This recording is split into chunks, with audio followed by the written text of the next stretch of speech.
couple of seconds to answer. Yes, well, Mr. Jordan denounced Donald Trump's termination of the Constitution. President Trump has clarified his comments regarding the Constitution. He put out another post, I think a day or so later, maybe the next day, I can't recall. And everyone knows President Trump, there's no way this guy's anti-Semitic. This guy was the most pro-Israel president in history.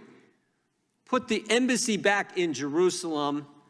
Abraham Accord, I mean, the most pro-Israel president we've ever had, did more in foreign policy in the Middle East than any president we've ever had. So, and do you denounce your tweet praising Kanye West? That tweet was not our account, and that tweet's been removed. Gentleman's time has expired. So, no, it's my time. No, it's a fresh. He yielded the balance of his time to you. Well, he's overtime. There's no time that I thought. So, I haven't used my time yet. no, you have not. I got Chair questions for these witnesses. Chair will now recognize the gentleman from Florida, Mr. Gates, for 5 minutes. Thank you, Mr. Chairman. Let me start by saying, used to be the case on Palm Beach Island that at the private clubs, no blacks or Jews were even allowed to be members or invited as members, and it was actually Donald Trump, before he was in politics, that made that, I think, very important change so that we weren't treating people differently based on their immutable traits. I also want to say on the subject of this hearing, when it comes to Supreme Court ethics and guardrails, I am supportive of bipartisan efforts to have some sort of an ethics construct on the court. I don't understand why Congress is subject to ethics rules, the executive is subject to ethics rules, but what, because we put a black robe on somebody and give them a lifetime appointment, all of a sudden, when they fail to enact their own ethics rules, we just allow that to occur? And to my friends on the right, like, if you can buy off Supreme Court justices, the left is definitely going to end up being way better at that than we are.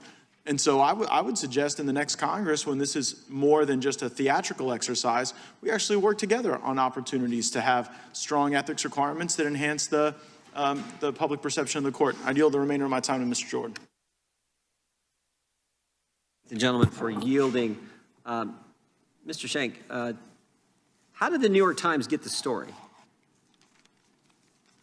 They called me and asked me to confirm facts surrounding what they had heard about a 2014 leak of the Hobby Lobby decision. What prompted them to call you? They said they had learned some facts about the case, and they were asking me if it was true. From whom? They did not, the reporters did not tell me from whom they learned it. Just out of the clear blue sky, they come say, hey, did Ms. Wright at a dinner party hear from Justice Alito the outcome of a pending case, in particular the Hobby Lobby case, and did she call you? How did they know the facts? The alleged facts, because they're not facts. I don't think it happened. That was not the question they asked me.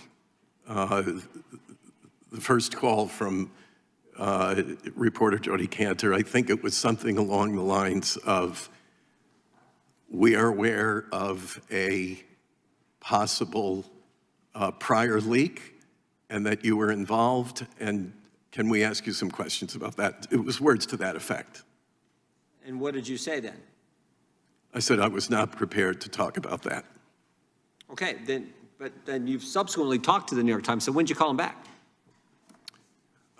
It was probably days to, I would say certainly multiple days. I was very conflicted.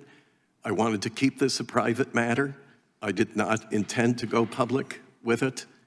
Do you remember the date that you did call the New York Times back and tell them the alleged story that you've shared here today? It may have been late May.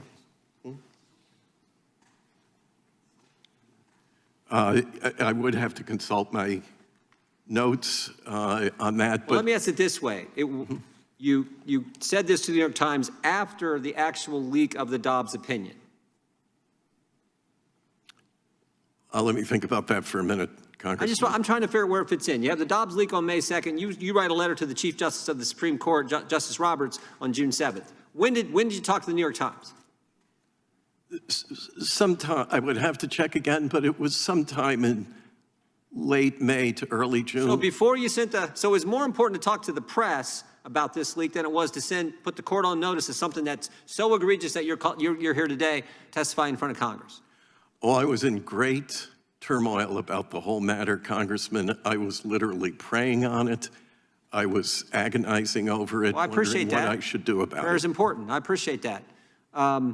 But you did it before you sent the letter to the Chief Justice.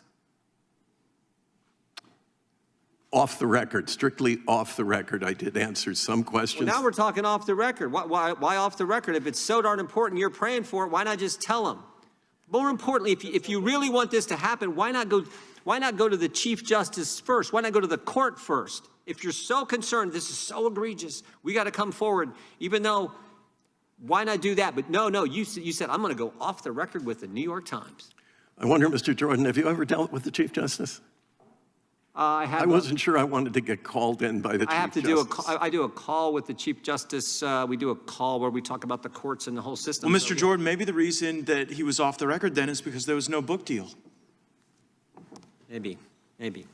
My time is expired. Could I ask just to hear your comment, Mr. Gates? I couldn't hear it. I'm so sorry. Yeah, maybe a book deal was Well, there was no book deal. a motivator. No, absolutely no book deal.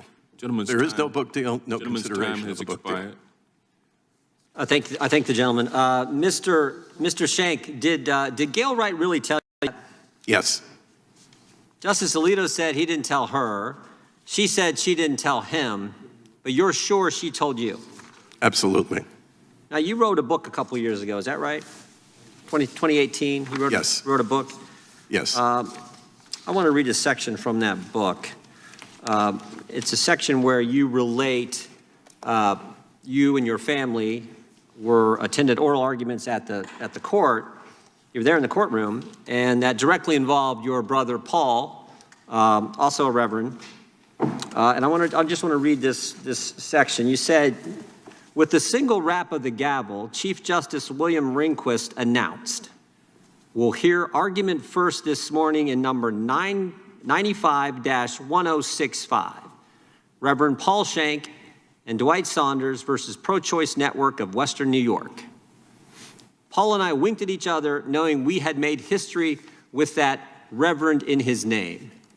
It had been a minor victory when we persuaded the court that reverend should remain before Paul's name, even though we had been told repeatedly that legal briefs never included such titles.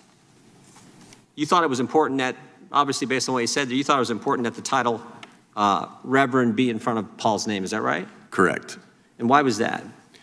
Because we saw it as a religious liberty matter, and that would make it clear that it fit in that category. Did Chief Justice Rehnquist really say that, the way I just read it from your book?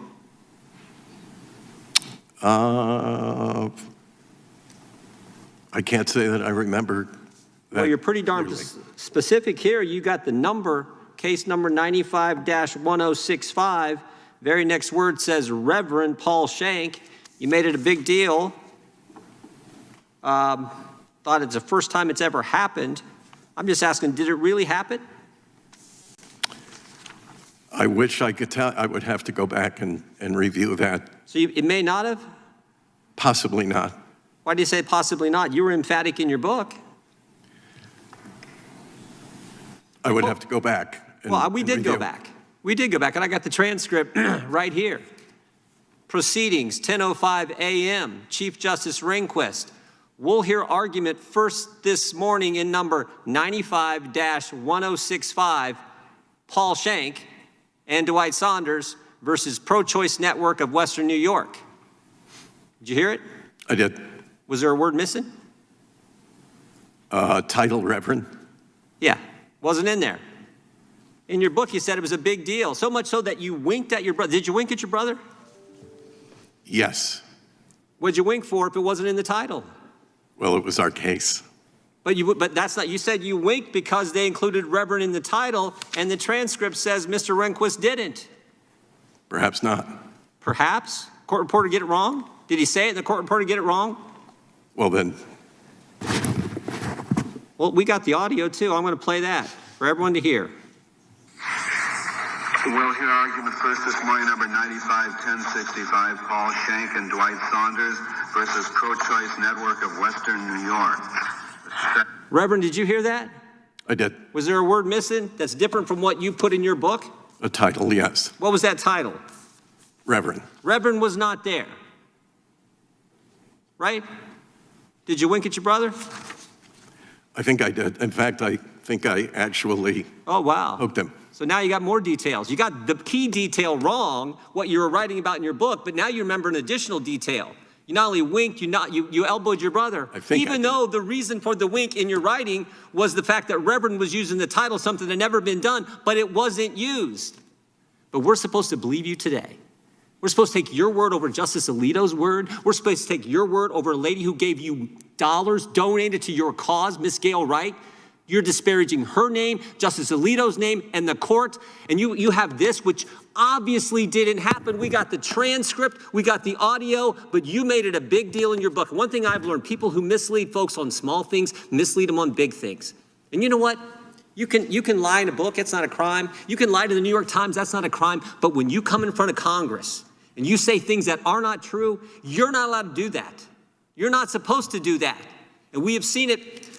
You're not supposed to do that. I yield back.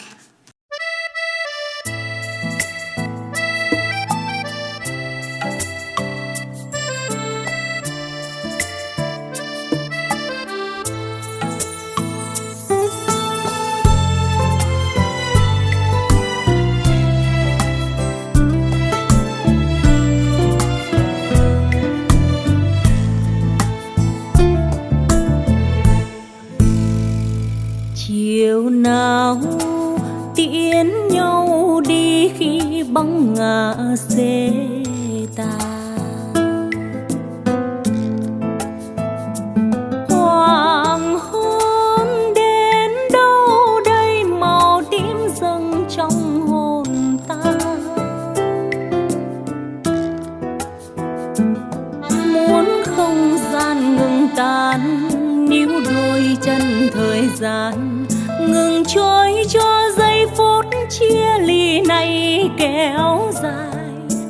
Trước khi phân kỳ ước sao cho tàu đừng đi, sẽ lăn trong đêm khuất xa dần biết đâu tìm. Mưa thu bay bay sắt xe lòng ướt vai mềm, hoàng hôn dần xuống mà ai còn đứng im trong chiều sương xuống. Tâm tư cô đơn trách con tàu nỡ sao đành, đem yêu thương đi đến nơi nào cách đôi tình. Bao nhịp nỗi tình trăm nghìn mối hương theo một bóng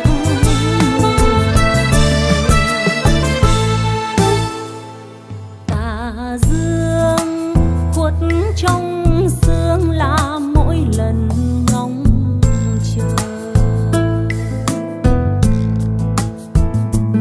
Nhìn theo phía chân mây đợi chuyến xe xưa về chưa, có hay chăng người ơi chốn xa xôi chàng trai còn đem yêu thương dắt lên muôn vạn oán hờn.